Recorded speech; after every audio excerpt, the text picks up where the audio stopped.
일본 전문가 한국 KF-21에 대한 속내. 우물쭈물하다 추월당한다.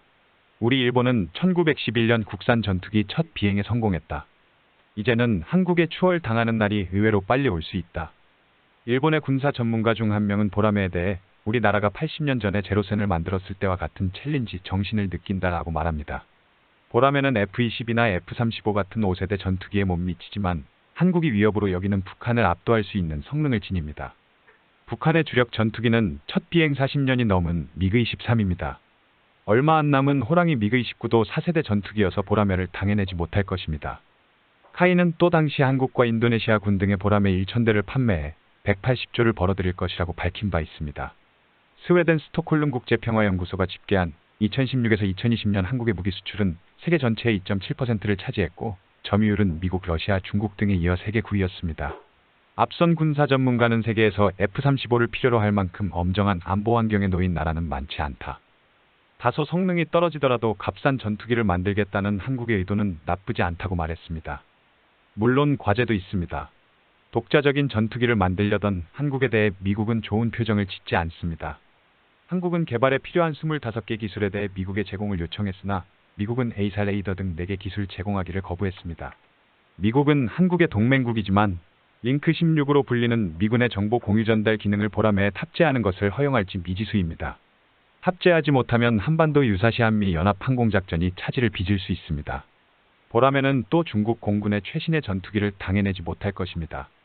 미국은 한국이 중국과 싸울 생각이 없다고 생각할 수도 있고 대북 대응을 둘러싸고 흔들리고 있는 한미동맹이 더 약화될 수도 있습니다. 그리고 한국이 새로 개발한 전투기 보라매의 성과와 과제는 일본이 고스란히 안고 있는 문제로 대체될 수 있습니다. 일본은 이미 110년 전인 1911년 국산기 회식 1호기의 공식 첫 비행에 성공했습니다. 세계적으로 유명한 제로센의 첫 비행은 1939년이었습니다. 일본의 항공기 개발 기술이 아직 한국보다 앞서고 있는 배경에는 이러한 긴 역사의 축적이 있습니다. 반면 전후 오랫동안 계속된 무기 수출 3원칙의 제약 때문에 일본 방위산업의 단골 손님은 자위대뿐이라는 상황에 처해졌습니다.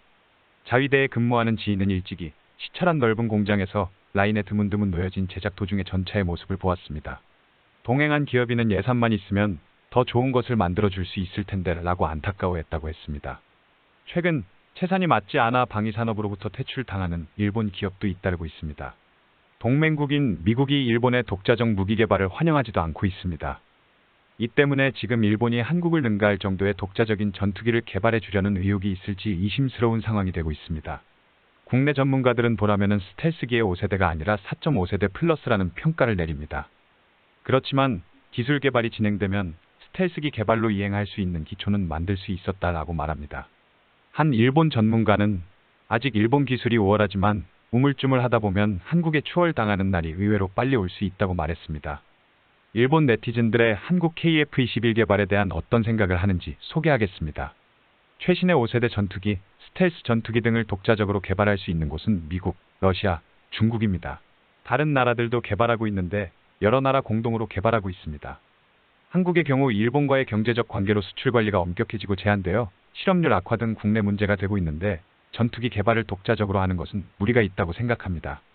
한국의 경우 계획 단계가 복잡하여 행동으로 보여준 적이 적다. 반면 일본은 정치적으로 참견하는 사람이 많다. 국력차가 없어지는 일은 없을 것이다. 양국 모두 자원이 없는 수출국이며 양국의 인구 차이를 넘지 못한다. 또 군사력은 무기의 우열만으로는 결정되지 않는다. 앞으로 한국이 기술적으로 앞서간다고 해도 경이로울 수 없을 것이다. 한국의 위상이 타인을 침략하기에는 부적합하기 때문이다.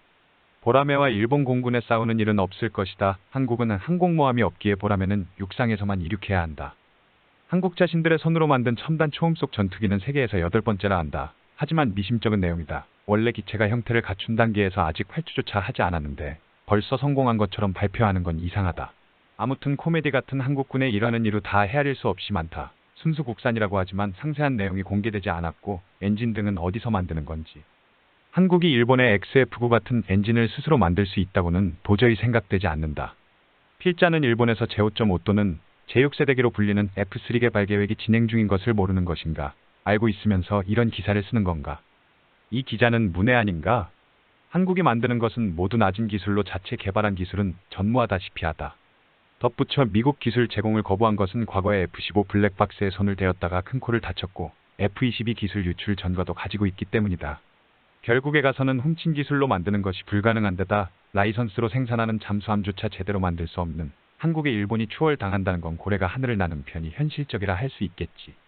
일본은 수출은커녕 전투기 개발도 어렵다. 일부에서 비판의 목소리가 높아지니까 제조하는 것이 어렵다고 생각하면 일부 조립이나 정비 거점으로서 기술을 끊지 않는다는 것도 중요하다고 생각합니다.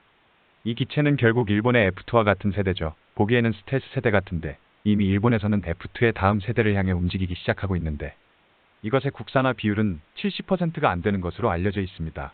엔진은 해외에 의존해 내장식 변기창을 채용할 수 없는 사이비 국산 스텔스 미만계 아닙니까? 오늘 준비한 소식은 여기까지입니다. 끝까지 시청해 주셔서 감사합니다.